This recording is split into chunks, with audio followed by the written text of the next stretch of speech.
Hola, ¿qué tal? Mi nombre es Guillermo Robles. Soy estudiante de la licenciatura en Lenguas Modernas e Interculturalidad por la Universidad La Salle.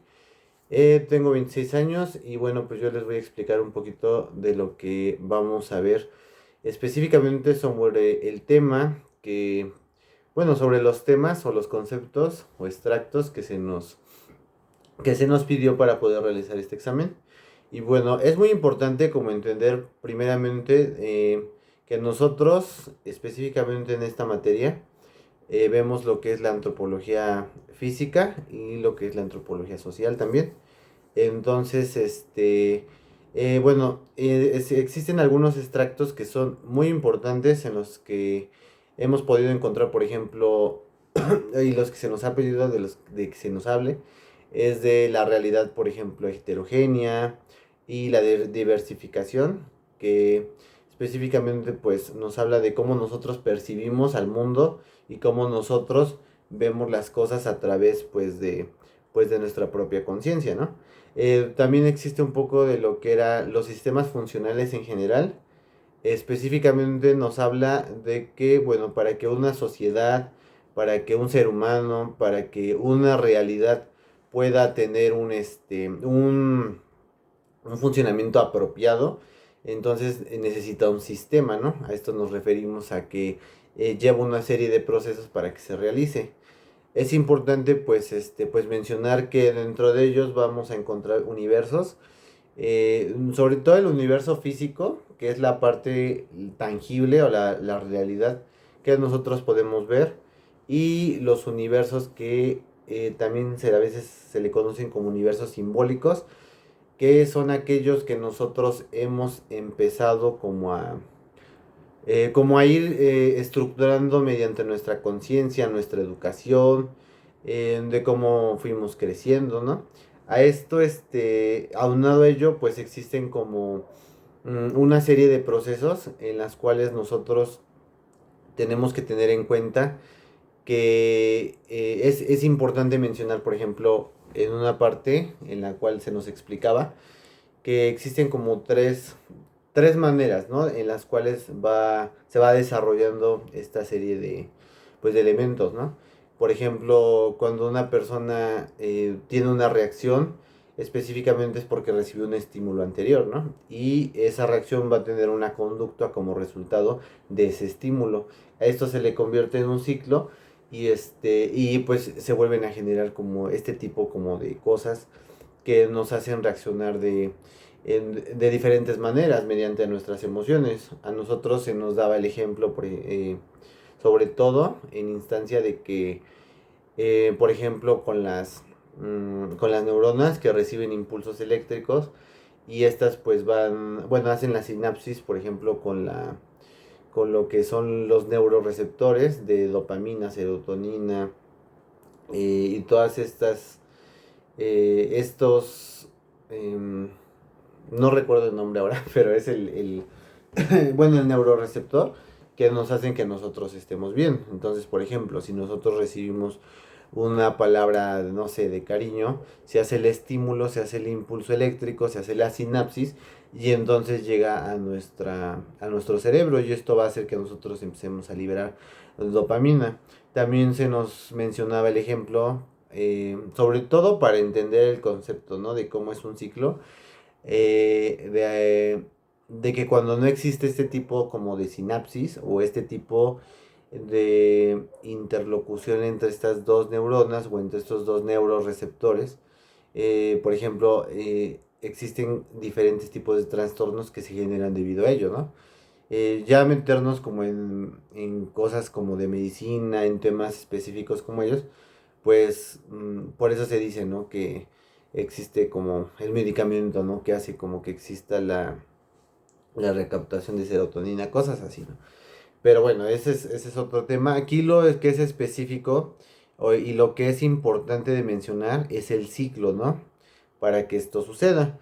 Dentro del universo físico nosotros, por ejemplo, encontramos que nosotros tenemos una realidad a como la empezamos a conocer mediante como lo fuimos aprendiendo, sin embargo no se considera simbólico, sino se le considera lo que es, por eso se le considera una realidad física, ¿no?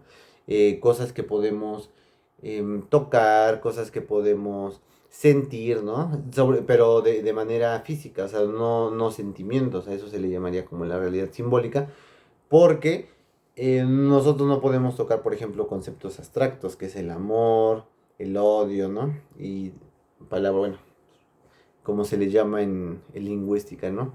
Sustantivos, que no tienen una definición por excelencia o completa, ¿no? Más bien se le considera como subjetiva o relativa a lo que estamos diciendo.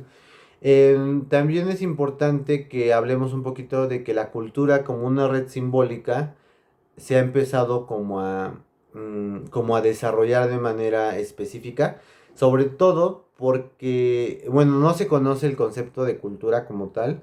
Existen muchas definiciones, sobre todo porque no ha habido como algo que nos pueda definir exactamente lo que es, debido a que todavía es un paradigma desconocido.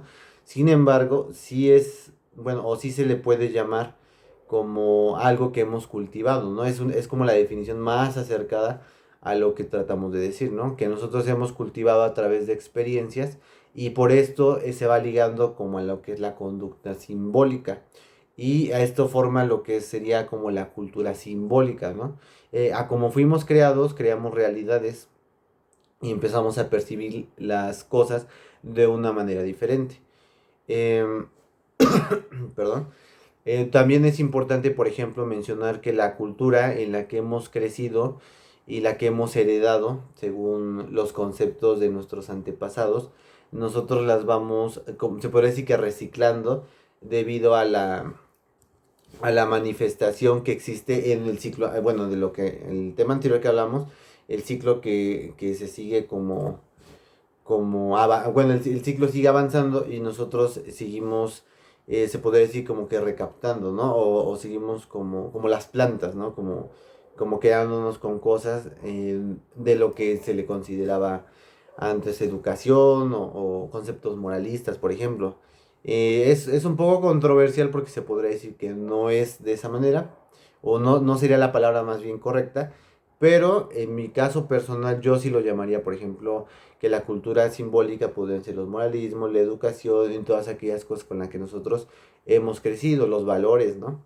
Entonces, bueno, eso es muy importante. Y el pensamiento simbólico, lo que engloba y la conducta simbólica, específicamente nos van a hablar de cómo nosotros hemos tenido ese estímulo-respuesta debido pues a lo que hemos vivido, ¿no? Por ejemplo, si nosotros de niños fuimos personas agredidas, si nosotros de niños fuimos personas lastimadas emocionalmente, por ende es probable que nosotros cuando crezcamos tengamos tendencias, por ejemplo, a la depresión, ¿no? Cuando alguien me habla feo, cuando alguien me habla de una manera fuerte, tal vez, ¿no? Entonces, eso es muy importante recalcar porque no está específicamente ligado a lo que es, por ejemplo, las adicciones, trastornos mentales, psiquiátricos, bueno, lo que engloba todo lo que son trastornos psiquiátricos, trastornos de la conducta, etcétera.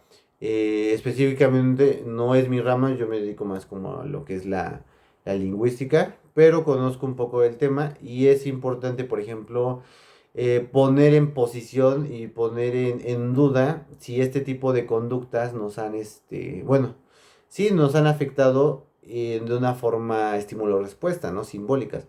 Por ejemplo, se habla mucho de que las personas con trastornos, sobre todo de personalidad y trastornos ansiosos, de cualquier tipo, em, la razón de la enfermedad mental y la razón por la cual el medicamento ya no surte efecto como debería de surtir y bueno, por la cual los psiquiátricos se aglomeran es porque específicamente no existe como una respuesta fisiológica para ello, es más bien como un tema, em, es un tema ya más psicológico debido a cómo, bueno, por eso la psiquiatría dice que estudia el comportamiento de los seres humanos, ¿no?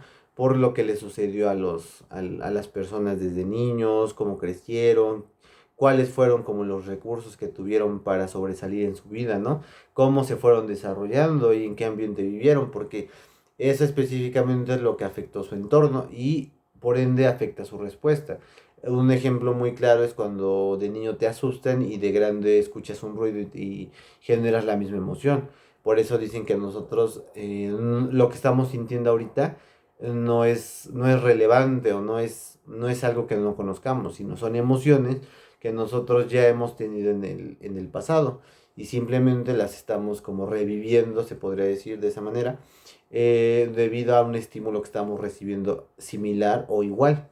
Y pues como se dice, ¿no? El cuerpo tiene memoria, la mente guarda diferentes pensamientos, guarda diferentes vivencias, experiencias, ¿no? Que ha tenido y por ende pues existe el resultado de esto. Y bueno, pues eso es prácticamente lo que es importante explicar para entender cómo funciona un poquito el ser humano. Y bueno, pues agradezco mucho la atención del profesor y bueno, muchas gracias por ver este video. Gracias. Hasta luego.